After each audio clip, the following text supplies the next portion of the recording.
This podcast is part of the Planet Broadcasting Network. Visit planetbroadcasting.com for more podcasts from our great mates.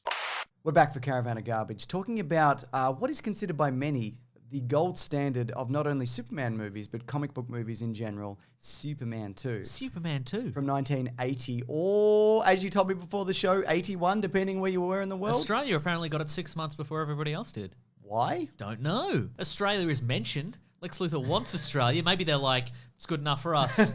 You know how Australians, any kind of mention of Australia true. in a movie, we're like, oh yes, please. Thank you for noticing. Finally, We demand this movie now. yeah, exactly. Yeah, I mean, this Superman 2 is of the Christopher Reeve Superman movies probably the one I've seen most. Yeah, same. Probably because it's the one that was on TV most when I was a kid. It's got the action. It's got the action. It's got Superman versus three beings of equal power, probably, maybe? What's going on with anybody's powers in this movie? See, it's interesting coming back to this movie that I loved as a kid. And I say loved because... 3 people die at the end. Yes, that's why I love it. Yeah. They fall into a bottomless pit and never return. I think this movie's broken. How so? Because it's clearly a mishmash of two different styles and ideas. Yeah. So I'm going to go through why that is the case, if you don't mind. I can do it up top. Oh, I see, right. People have to leave a like, though, if I'm going to do that, obviously. I'll wait. How long will you wait, though? As long as it takes. Huh. They did it. They all did it. Okay, Everyone good, did it. excellent. So that's good, yeah. So, again, we mentioned last week how it was an 18-month shoot to get this done, as well as the first movie. There were long days for everybody. Filming 2 movies at once is pretty much impossible. Richard Donner kept it together. He didn't really have a production budget or a schedule, but they were just always like, you're behind and you're over budget. And he's like, specifically how? Like, Sure, all right. Puzo says you're over budget and behind schedule. I got his script rewritten. I don't give a shit what Puzo thinks. But yeah, so this ended up being like a lot shorter than the other one. It's just a bit over 2 hours. Now, 3/4 of the original Superman 2 was filmed, right? Something like that? Yeah, maybe even more. With Richard Donner at the helm. Yes. And then they were like, we're scrapping all of it. We're starting again. So essentially, as soon as the first movie came out, they fired Dick Donner. Like, straight away, they weren't happy with him. They was arguing with the producers. More like a dick don'ter, they said. So they said to him. Mm-hmm. And he was like rude. And they were like, we don't care. We don't care. That's not how you pronounce your name. That's right. So he, of course, does get the famous Donner cut of this film, which came out in the mid-2000s. Mm-hmm. So to get credit for this movie, Richard Lester needed to film 51% of it, right? That's why his name is at the top of this movie. Okay. So 30% of the footage remains. They filmed the rest of it in 1979, and you can see in a lot of moments that it is a combination of styles and even the same scenes filmed years apart. Like there's a moment where the Kryptonians bust into the Daily Planet. A lot of that is filmed one was filmed in 77, one was filmed in 79. Terrence Stamp had lost a leg by that point. Exactly. It's a wooden leg. He had a peg leg. That's right. It's really obvious when you see it, when it's pointed out to you. So, but because of this, there was massive backlash for those involved. John Williams, who composed the score for the first movie, which is iconic to this day. It's an incredible score. He decided after seeing the rough cut of Superman 2, the Richard Lester version, that he could no longer commit to the project. Which is why the credits say music by someone based on original compositions by John Williams. Exactly, yeah. Margot Kidder hated it as well because she had less to do. She just basically sat around in her trailer for most of it, and then they'd pedal her out and she'd go, oh, Superman, oh no. Like she was like, fuck that, it was a bunch of bullshit. So they could have got a broom with a wig. Exactly. And the style that they took, drastically different, right? So this is a quote from Richard Lester about the direction that he took coming at this, okay? So he says, I think that Donner was emphasizing a kind of grandiose myth, that kind of David Lean-ish attempt in several sequences, an enormous scale. There was this type of epic quality, which isn't in my nature, so my work really didn't embrace that. That's not me. I'm more quirky and I play around with slightly more unexpected silliness. So yeah, you can definitely see that, and even more so in Superman 3, a movie that he had complete creative control on. It's just nonsense. And there's a lot of nonsense in this movie. And a common criticism for this movie at the time and also since is a lot of it is it just looks flat. It's like a sitcom. Like you go into a room and it's framed like they're comic book panels. That's the idea. So that's like one person standing on the one side of the room and the other one's on the other, and they're just kind of chattering back and forth at each other. And of course, Jeffrey Usworth, who was the cinematographer on the first one, and he did 2001: A Space Odyssey. He died like immediately after the first one, so he couldn't come back. So that's why this movie looks great sometimes and then doesn't look very good other times, a lot of the time. And also has a suspiciously edited out Marlon Brando. Do you want to know about this? Well, I think regardless of what I want, you're going to tell me I about was it. asking the listeners and watchers. You hate Marlon Brando. I don't hate him. I just think he's a bad bloke. All right. And a good actor. And maybe an activist, but also terrible. People can be many things. He's like 70-30. 70 being the terrible part. I understand, Yeah. Go on. So you may have noticed that a lot of the scenes between Superman and the crystals that he talks to, it's with Susanna York, who plays Lara. Lara, exactly, his Kryptonian mother. Because originally Richard Donner had filmed Superman talking to his father in this movie, but Marlon Brando sued and won a share of the first film's gross, and the lawsuit also awarded him a share of this film's gross, even though he doesn't appear in it. So he had to be replaced in his scenes. And you see, like, at moments at the start, you remember the Kryptonian Council that happened in the first movie? Yeah, he's not It in happens that. again, but he's just not there. Yeah, he was the deciding vote in the original version, but not at all. That's interesting because you'd think that if he got a share of the gross, you'd be like, well, in that case, Brando, you're going to have to be in every scene. Yeah, exactly. We're not going to make you do less work. We're going to make you do more work. It doesn't make any sense. Yeah, we want you in the background cheering on Superman in every scene. Yeah, Superman, yeah. That's my Brando. Nice. He's obviously a better actor than me, obviously. Yeah. That's one of the qualities that he has that I don't. Correct. Anyway, look, I've prattled on enough. What do you think Do you of mean this? in your career? Yeah, yeah, that's it. I'm ending it. Goodbye, everybody. We had a good run. He's getting up. He's We had actually an getting out of okay his chair. run. He's getting out of his chair, but he hasn't taken his headphones off, so I don't believe him because he's a bad actor. Brando would have taken his headphones off. And he would have never come back. Yeah, okay, what do you want to talk about now then? Okay, so I think there's some good stuff in this. Okay, go on. Christopher Reeve, as always, and Margot Kidder, them together is incredible. There's a moment where he's discovered as Superman. It's dumb, we'll talk about it. Yep. But the moment he's revealed, you see him physically change. Like his posture shifts, like the way his footing shifts. He turns around, the glasses come off, his head goes up. And it's like a transformation. It's incredible. Yeah, no, you're absolutely right. If you've ever read All-Star Superman, which is a comic book by Grant Morrison with the art by Frank Quitely, Frank had a very specific drawing style for Superman and specifically Clark Kent. Like if you see sort of past the suit, like the civilian clothes he's wearing, he's deliberately slouching down as Clark Kent, so you can't see that he's like a linebacker. He's like a thumb that's lost a thumb war. Yeah, and I wonder if that was inspired by Christopher Reeve in this movie. I'd imagine so, yeah. Yeah. But you can definitely get the sense that, like, I guess people could fall for this in a fictional universe. Sure, yeah. You know what I mean? Plus he's wearing glasses. Plus he's wearing glasses. I'll be honest with you, if somebody has glasses or takes them off or they put their hair down or whatever, a lot of the time can't recognize him. Yeah, fair enough, yeah. But the way he's revealed is, like, she figures out that he's Superman and then kind of baits him into revealing himself, which he doesn't. You're crazy, Lois. Yeah, you idiot. You should be committed to a mental asylum. I'm going to fly you there. Which Drive you there. Yeah, which I can do because I'm your legal guardian because it's the 80s or the late 70s or whatever. Or whatever, yeah. So the way he's revealed is he trips on a fake bearskin rug, maybe, Yep, and that's falls exactly into a fire and puts his hand in it. But my question is, how does Superman trip? Good question, because he's super fast. There'd be a super fast recovery. Or he wouldn't trip. He'd just go straight through it because he's Superman. And several floors of the hotel. They sort of Or attempt... he'd just float, and that'd be the biggest giveaway. Well, of them that's all. it, isn't it? Or his heat vision would go off and destroy her. But then he'd be safe. Yeah, that's perfect. And it's the 70s, so he'd get away with it. That's exactly right, yeah. Yeah. But I think also that they make mention that, like, maybe he did it subconsciously. You know what I No, mean? that's exactly right. He's a man that doesn't trip, really. Not intentionally. Yeah. Even in the 70s. Exactly. When LSD was all the rage. Wasn't it just?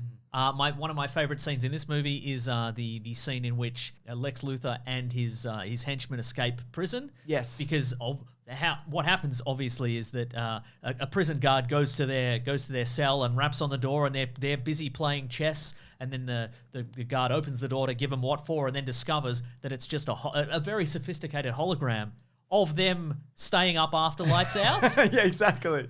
Maybe just make a hologram of you guys sleeping. And Or then no hologram. No hologram at all. Just bundle your sheets up a bundle little some bit. bed sheets together. What blew me away about... From the laundry where you work in the prison. I don't know.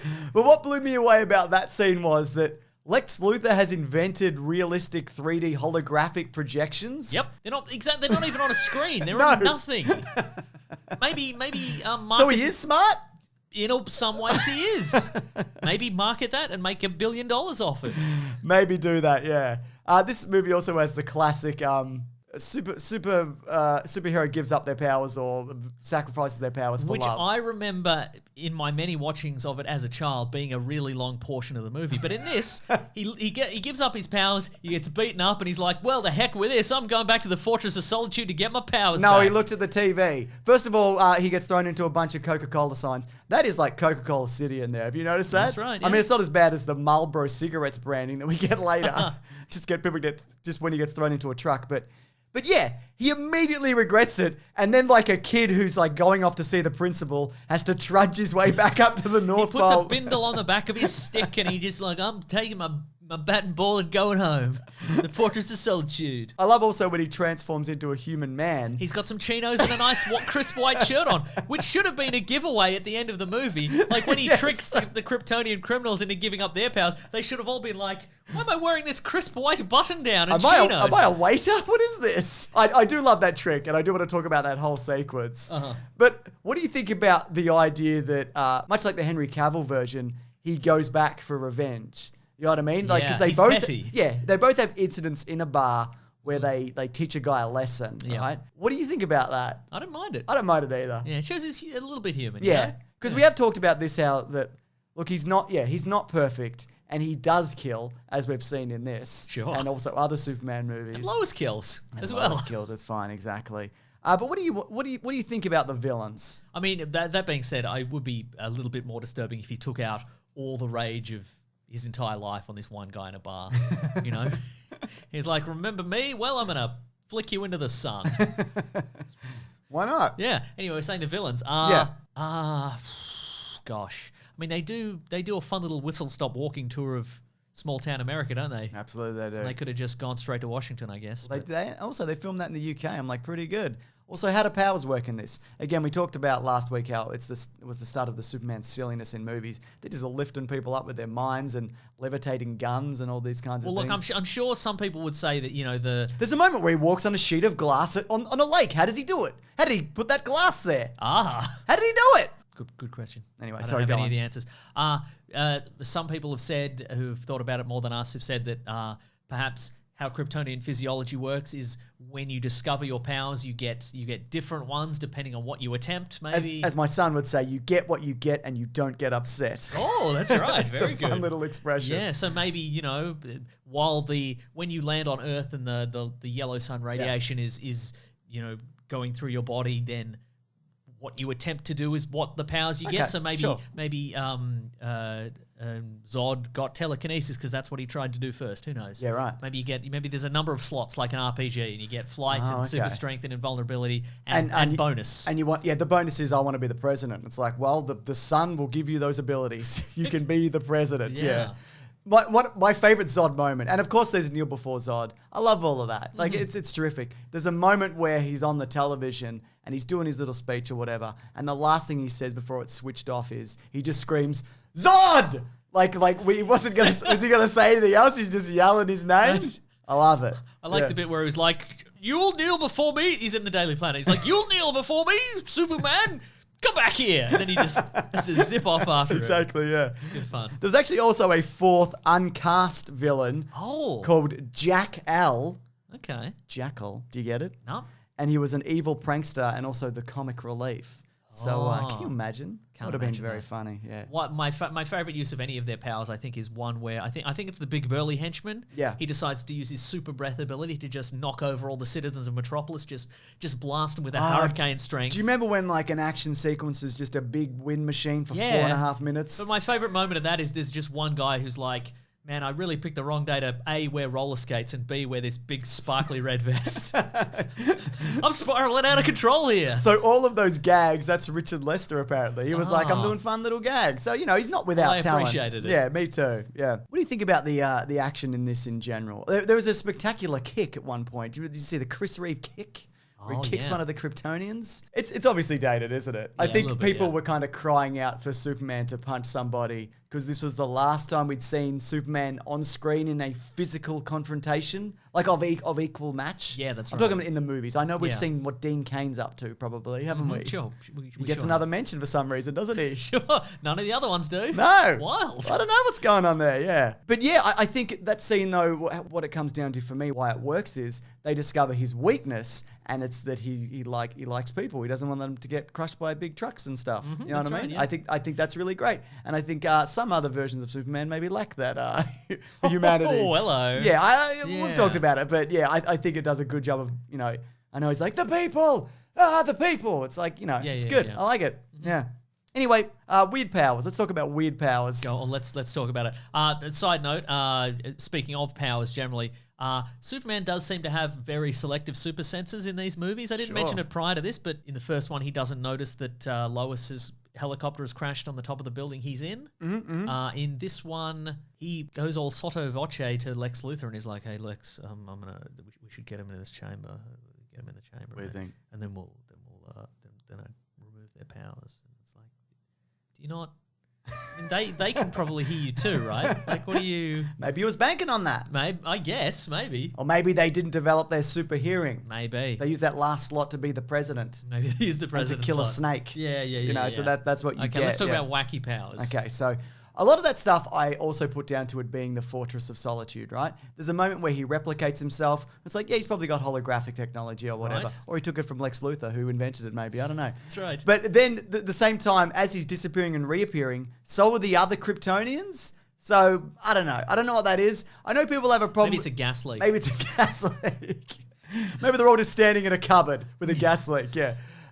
I know people don't really love the cellophane S thing. I love it. I love it. It's so weird and random and unexplained. Yeah. There's probably a Family Guy gag about it, I think, from memory. I think there is, I think it's fun, yeah. I also think there's a moment where he grabs Zod and it's like he's gonna break his neck. Like he does in the other movie. And he probably would have done it if they hadn't have grabbed Lois Lane. Speaking of breaking necks, and this is a slight diversion, but right at the start of the movie, there's a moment where Zod's big henchman breaks just a dude's neck. Yeah. It's the cheapest effect I've ever seen. Just this, the helmet turn? Yeah, but it's just, it looked like a... Oh, when they're standing in front of that weird green screen, blue screen, yeah. Reshoot? Maybe, I don't know. Yeah, because I think they would have done that with reprojection as they did for a lot of the stuff that looks good. You know what I mean? I'd imagine. I don't know that for a fact. But I think, though, my favorite moment in this movie, and it's always like stuck with me, is where he does go into the chamber and he flips it so they lose their powers and he keeps his. And when he does the kneel and he breaks his hand, you see the look on his face and he realizes that like he's done. And the music like swells and he picks him up and he kills him. Like though apparently in some versions that aired on TV, they get arrested. They all get arrested at the end. Or you could also say it's probably in the Donner cut. There's probably Probably, yeah. But just the Arctic police show up. Yeah, exactly. And they put him in the Arctic paddy wagon. That's right. But also maybe he threw them down into a Kryptonian prison or whatever. Yeah, we don't really know, but I just think that's an incredible moment. Just like that, because it shows that Superman is, he's not just like brute strength and powers. He's using his noodle. He's thinking. Yeah. And sometimes he thinks about a memory-wiping kiss. And he outsmarted Lex Luthor, one of the dumbest men in the world. Yeah. But yeah, he did. Sometimes he does a memory-wiping kiss. Super weird. And again, that's not the way a modern superhero movie would go. Again, we've got two hats on with this. One is always looking at this in terms of like it's just a fun throwback to 1940s Superman newspaper comic strips, and one just cynical, just two awful people in a room being like, why isn't this more modern? Yeah, why isn't this thing from the 80s more modern? It's just weird that he wasn't like, I mean, she held her own. She threw one of these Kryptonians to her death. Yeah. Why not let her in on the secret and just let her be? I mean, it's going to happen eventually. Yeah, exactly. They were married in the comics at this point. So. Well, this is something that doesn't happen in the Donner cut. I may as well ask this question now. Look, we're definitely going to come back and do Superman 3 next week. Yes. But would people like us to cover the Donner cut at the end of this? So we'll do 3 and 4 and then circle back to this movie. Maybe. I'd like to check it out. Yeah, same. Yeah, cool. Anyway, with the memory wiping kiss, that is a power that he's had in the comics. Sure. Prior to this. but also he's had every power. Yeah, like yeah. he can shoot a little Superman out of his hand. That's a right. power. Like, so Yeah. he can just do anything in the comics. So I think if you just go, well, that's a thing that he had, it's not good enough. You know what I mean? Yeah. Just to put something in And like also, that. can he specify what memories he erases and how long the erasure goes, depending on how he does the kiss? Yeah, absolutely. Yeah. Also, you may have noticed, but Gene Hackman didn't return for any reshoots. Also, I think he's really fun in this, and there's a great recurring gag where they keep going to kill him, and then he's out. He has like this mock outrage, and then he has to offer them the next thing. Oh, yeah. And I think that's a really fun kind of like, just like he's got this like indignation of like, how dare you? Yeah, I think this is the one where he really settled into the character, and he's like, I'm just going to have fun with this, which I very much appreciate. But a lot of the stuff that they reshot where he's in, it's just a stand-in the background because he didn't come back. Yeah, he was like, I think I'm doing another movie. He said, I think I'm doing another movie. That's what he said on the phone call. I got some things I just want to mention at the end. Just some miscellaneous facts and just things that I went, oh yeah, here we go. That's what the title of this segment is called, so obviously that's what we'll be doing here. Exactly. So shout out to John Ratzenberger from Cheers, who appears in this movie. Is he one of the bar patrons? No, he's can't remember, but he's in it. I think he's one of the NASA dudes, maybe. I don't know, but he's he is. Yeah, he's also in Empire Strikes Back, which probably filmed around the same time as the reshoots of this did. So he's probably in the So I'd building. imagine, that's how that worked. And shout out to Harry Potter's mean uncle, who's also in this as well, yeah. I like the line where when he saves the kid on the waterfall, or that dummy that you see tumble down at one point, and you just hear somebody yell, of course he's Jewish, which is, of course, is a callback to his origins, because his creators were Jewish. I think that's fun. It's got the classic moment. Although traditionally in the comic books, he is Methodist. Is he? Yeah. Oh my goodness. Hope we're not going to start some kind of religious war. Holy war? No, we are. Okay, good. Let's start one in the comments. So it's also got a classic moment of a guy who's like, "What have I been drinking?" When he sees him walk on water. I know you love a gag like that. do. And shout out also to Clifton James, who plays the sheriff, but also plays the Sheriff J.W. Pepper in the James Bond movies. Yes. Same the Roger guy? Moore era. Maybe. Maybe. I mean, the last one was supposed to have Kojak at one point, so Why not? Why not? I guess. Mm-hmm. Yeah, I was kind of look. It's fun, and it's it's got some great moments and great performances, but it's not as good as I remember it being. Unfortunately, yeah. What about you? It's definitely longer than I remember it being. I think in the past, maybe as a kid, I probably watched the scene, in the small town with the, they're battling the police and the army, and then the scene at the end where they're fighting in the Fortress of Solitude, and I probably, left the room in between. So yeah. Anyways, we'll be back next week for Superman 3, which is Richard Lester's own. You cannot get away from that. Gag, wall-to-wall gags. I think I've seen this once. Yeah, so this will be something. It's rough from memory and also has one of the most horrifying moments from a lot of people's childhood. The robot, yeah, which we'll come back to. But look, if you want to see that video early, or any of the Caravan of Garbages early, if you go to bigsandwich.co and sign up, they go up there early, don't they? That's right, along with bonus podcasts and movie commentaries. Oh my goodness. We're talking about Superman, we're talking about Batman, we're talking about Spider-Man, we're talking about all the mans. All the mans. Yeah. And womans. Some special womans. Some special womans. That's it. And of course, we have a podcast called The Weekly Planet where we talk movies and comics and TV shows. That comes out every Monday if you do want to check it out. But we will be back. Superman 3. Superman 3. And then Superman 4, The Quest for Peace. Yeah. I always thought that guy was Dolph Lundgren. It's not. It's a different guy. I always thought it was too as a kid. It's a different man. Yeah. He probably lived a different life. Right? And John Crye's in it. John Crye's who later in it. become Lex Luthor in the 2.5 Men. Yeah. Okay, we got to go. No time to correct anything. We got to go. No, why would? There's nothing to correct there. What you said is correct. Goodbye. Grab that gem, you guys. We'll see you next week. This podcast is part of the Planet Broadcasting Network. Visit planetbroadcasting.com for more podcasts from our great mates. I mean, if you want. It's up to you.